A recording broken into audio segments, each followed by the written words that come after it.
Assalamualaikum warahmatullahi wabarakatuh. Saya mewakili kumpulan 7 daripada Universiti Malaysia Pahang, Sultan Abdullah. Ingin mengucapkan terima kasih kepada saudara Amir Ashraf sebab sudi terima tawaran kami untuk interview awak. Okey.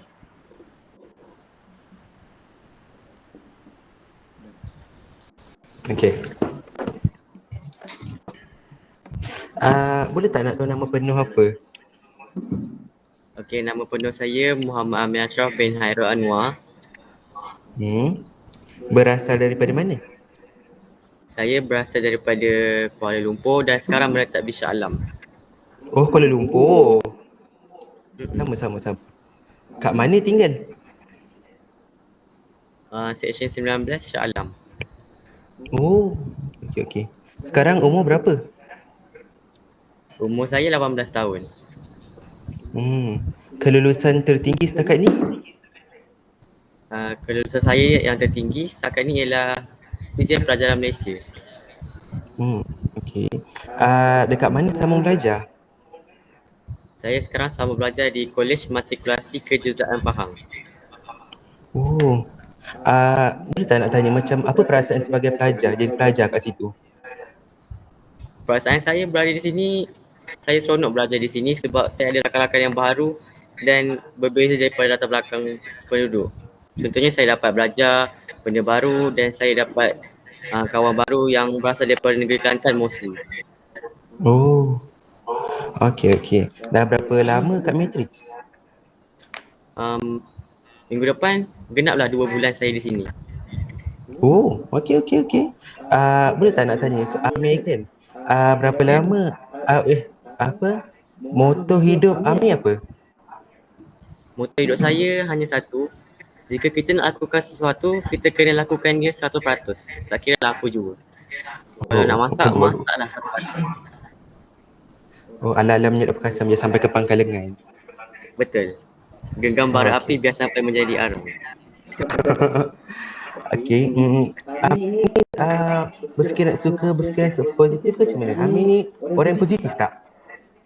Saya boleh menyifatkan diri saya sebagai seorang yang positif sebab saya sentiasa terbuka dalam apa jua keputusan dan saya fokus pada kelebihan sesuatu benda tu. Saya juga mempunyai jati diri yang kuat. Oh, okey. Bagi setakat ni, Amir soalan yang baik. Okey, seterusnya grup apa? Dennis?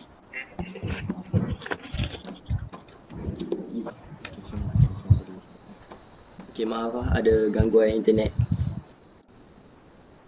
Okey Amir, kita sebagai rakyat Malaysia kan Amir? Kita kan sebagai rakyat Malaysia, kita mesti kenal Perdana Menteri kita yang pertama iaitu Tunku Abdul Rahman. Okey, pada pandangan Amir, adakah apa yang diusahakan oleh beliau, Tunku Abdul Rahman, dahulu memberi impak besar pada negara kita? Pada pandangan saya, apa yang dilakukan oleh Tunku Abdul Rahman sangatlah memberi impak kepada kita. Contohnya, dalam pemasyuran kemerdekaan, Tunku Abdul Rahman telah membawa negara kita ke arah kemerdekaan dan telah melakukan pelbagai usaha demi memerdekakan negara kita.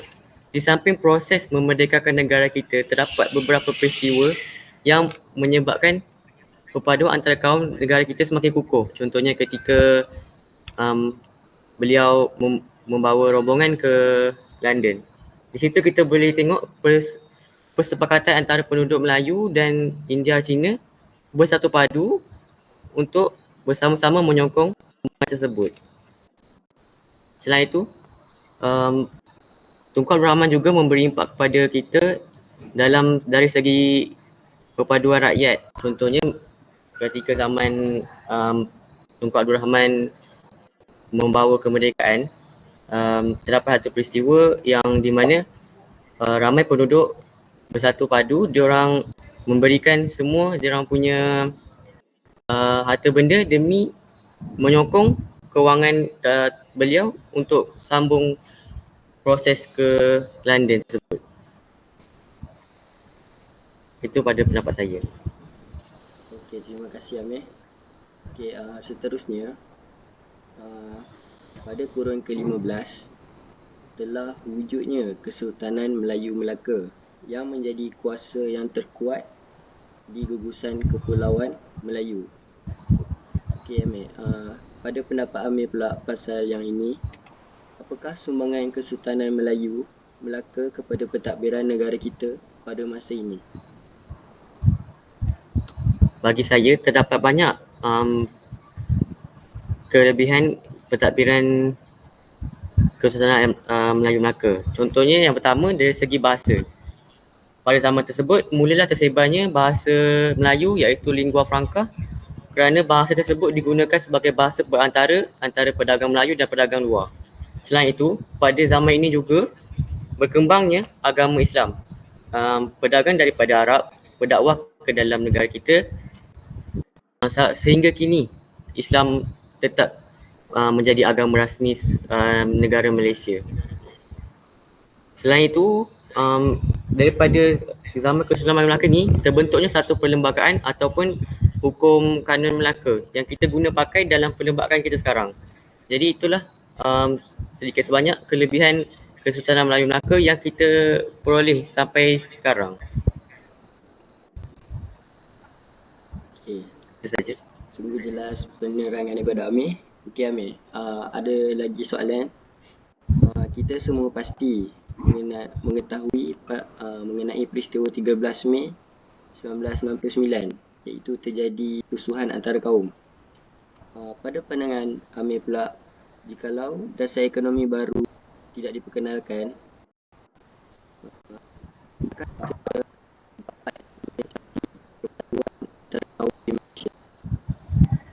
Okey, pada pandangan saya sekiranya dasar ekonomi baru ni tidak diperkenalkan, saya tidak rasa negara kita akan lebih maju seperti sekarang.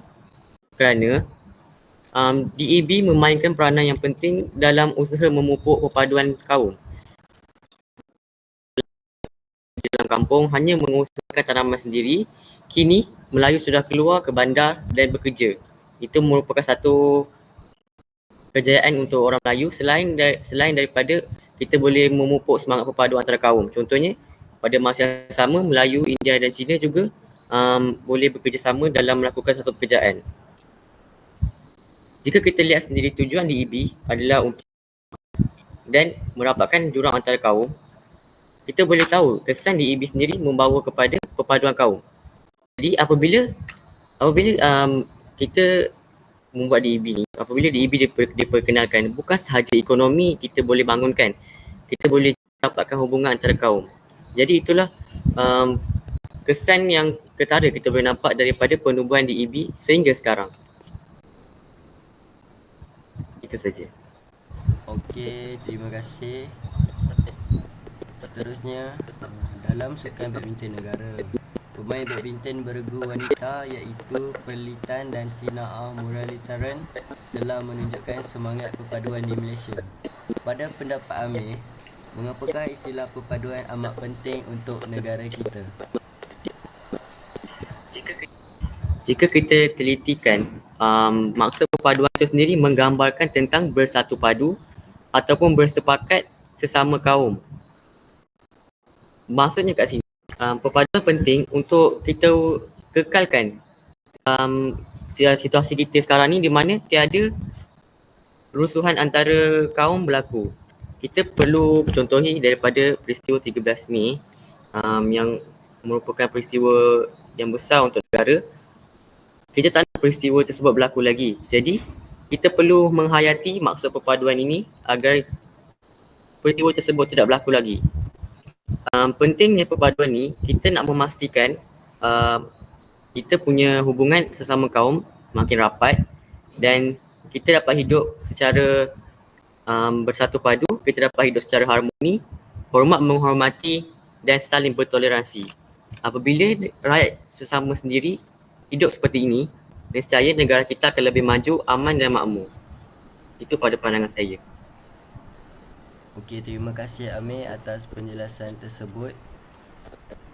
Di sini saya ingin mengajukan soalan terakhir sebelum saya bertukar kepada saudara Danish. Okey Amir, negara bangsa adalah di mana budaya majoriti rakyatnya memiliki kesedaran kesatuan identiti nasional. Pada pandangan Amir, mengapakah pembentukan negara bangsa amat penting? Pada pendapat saya, pembentukan negara bangsa penting untuk kita kerana kita nak capai kemajuan negara. Apabila kita ingat balik peristiwa 13 Mei, ekonomi pada masa itu merosot kerana hilangnya perpaduan antara kaum. Jadi wujudnya negara bangsa ni, kita dapat bukan sahaja kita dapat memupuk semangat perpaduan, kita juga mewujudkan imej negara sebagai negara yang berdaulat, dan kita juga mengutamakan hak rakyat. Untuk kita buktikan perkara ini, kita boleh rujuk kepada perlembagaan yang ada di dalam Persekutuan Tanah Melayu. Selain itu, negara bangsa juga penting untuk kita melahirkan negara yang sejahtera dengan perpaduan yang tinggi. Negara kita sering dipandang tinggi oleh negara lain kerana kita mempunyai pelbagai kaum, dan negara kita mampu merapatkan hubungan dan hidup harmoni tanpa sebarang pergaduhan.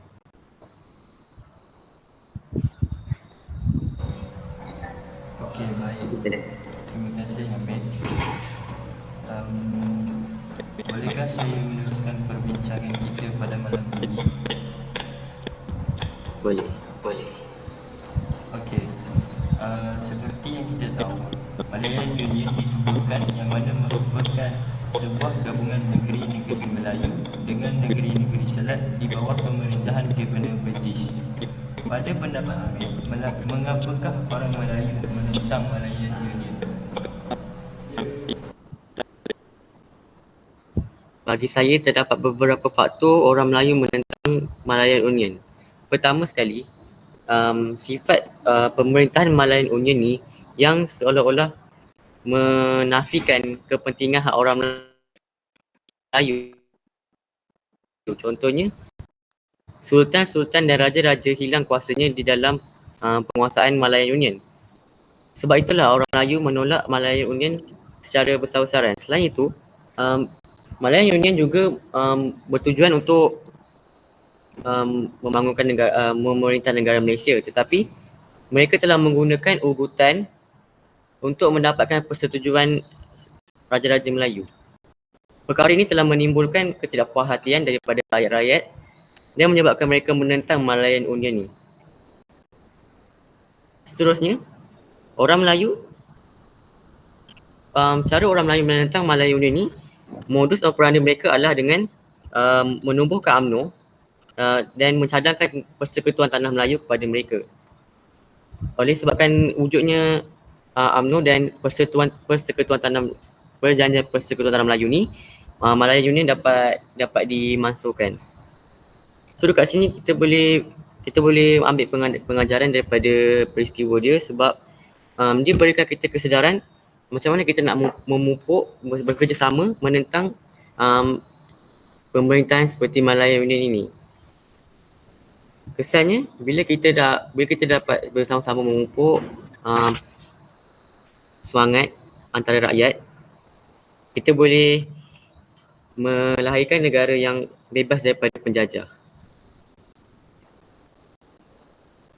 Itu saja. Okey, terima kasih Amir atas penjelasan yang amat memberangsangkan.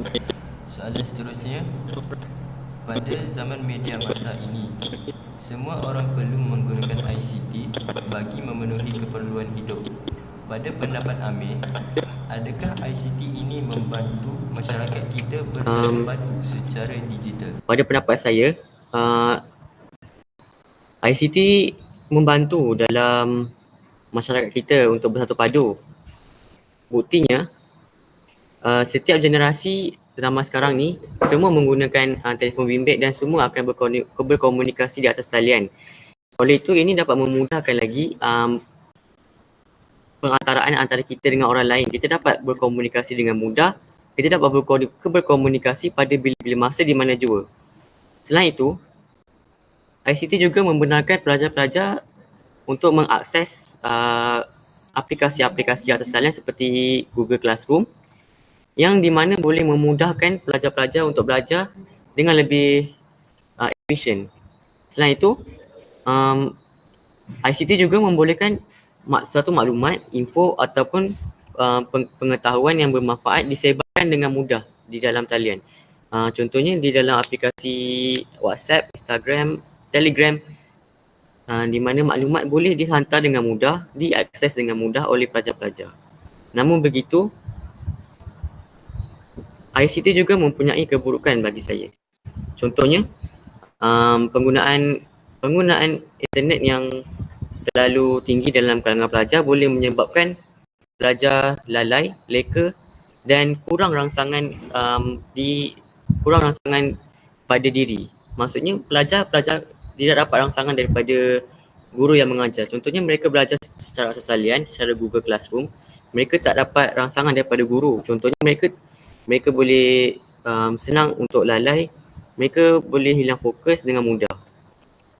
So bagi saya, ICT mempunyai kebaikan dan juga keburukan. Cuma pada pelajar itu sendiri kena tahu cara nak menggunakan kemudahan internet dengan betul. Baiklah, terima kasih Amir. Soalan seterusnya, tanggungjawab sosial berteraskan nilai adalah bersumberkan agama, budaya atau falsafah kehidupan yang menjadi pegangan. Pada pendapat Amir, adakah etika dan peradaban dapat mendukung tanggungjawab sosial? Silakan Amir. Ya, pada pendapat saya, etika dan peradaban memberikan signifikan yang mendukung tanggungjawab sosial. Ini kerana seperti yang kita tahu sendiri, yang sangat dekat dengan kita, budaya-budaya Melayu mengajar kita bersopan santun, mewujudkan personaliti yang berintegriti, yang berani serta tegas dalam menegakkan kebenaran. Jadi bagi saya, tanggungjawab sosial bermula daripada setiap individu sendiri. So setiap individu perlu ada nilai murni yang tinggi untuk mewujudkan satu rakyat yang berkualiti.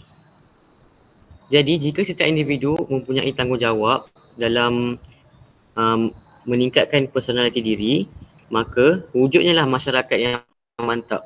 Contohnya kita boleh lihat dalam negara Jepun, setiap individu rakyat mereka mempunyai adab dan budaya mereka tersendiri dan mereka follow apa yang telah mereka ajarkan. Jadi dengan itu wujudlah masyarakat kelas pertama seperti mereka. Kesimpulannya kat sini, untuk melahirkan masyarakat yang falsafah dalam hidup, kita perlulah mula dalam diri sendiri agar setiap daripada kita mampu memperoleh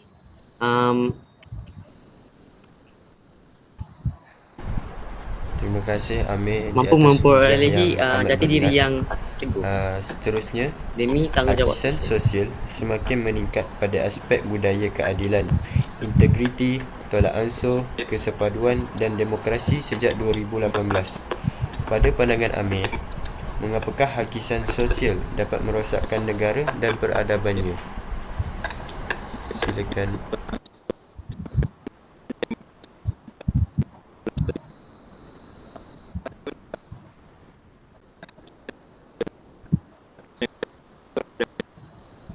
Okey, pada pandangan saya, hakisan sosial sememangnya dapat merosakkan negara dan peradabannya.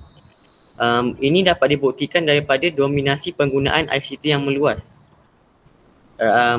Masyarakat kini, generasi kini sering menggunakan penggunaan ICT yang berlebihan dan menggunakannya dengan secara tidak betul. So jadi makin ramailah generasi yang terlahir kurang adabnya dan tidak ramah. Kesannya kat sini, perpaduan negara kita akan hilang. Sebab seperti yang kita lihat pada zaman sekarang ni, sangat mudah untuk masyarakat kita menghina antara satu sama lain, dan mudah terpengaruh dengan budaya barat yang ada dalam internet yang kita lihat selama ini. So, ini menyebabkan hakisan sosial. Kesannya pada negara pula, rakyat kita akan tidak bersatu padu akibat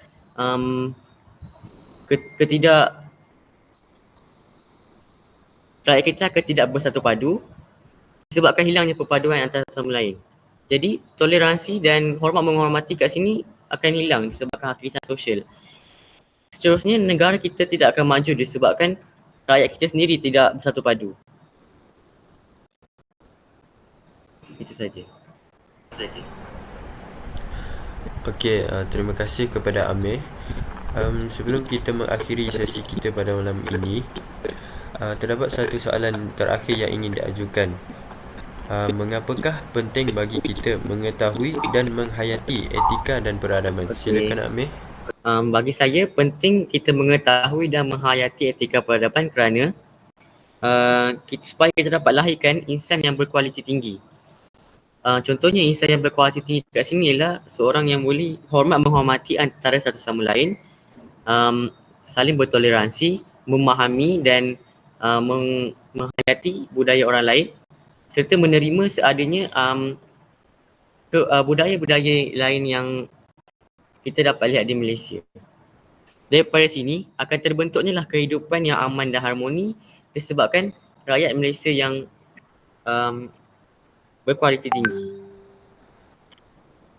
Seterusnya, kita boleh mengaplikasikan prinsip moral dan nilai akhlak yang tinggi untuk kita memajukan lagi dan meningkatkan lagi taraf kehidupan rakyat Malaysia. Kesannya kat sini, kita boleh melahirkan, membentuk negara yang aman dan harmoni serta makmur dari segi ekonomi. Oleh itu, semua rakyat Malaysia berperanan penting dalam mewujudkan insan yang berkualiti dan menghayati etika peradaban supaya dapat menyumbang kepada pembentukan negara yang lebih maju setaraf dengan negara-negara yang membangun demi menyumbang kepada kemajuan sosial. Itu saja daripada saya. Okey, baiklah. Terima kasih kepada Amir kerana sudi ditemu bual dan menjawab soalan pada malam ini. Saya serahkan pada Cik Pengerusi kita. Okey.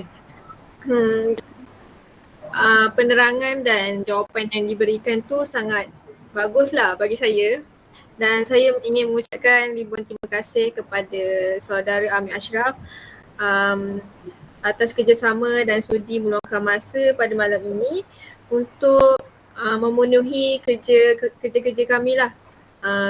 Kami sangat berbesar hati dan semoga kita orang mendoakan semoga Amir berjaya dunia dan akhirat. Okey? Ni dulu. Okey. 1, 2. Sekejap. Wait. 1, 2. Lagi. 1, 2. Okay, dah. Thank you Amir.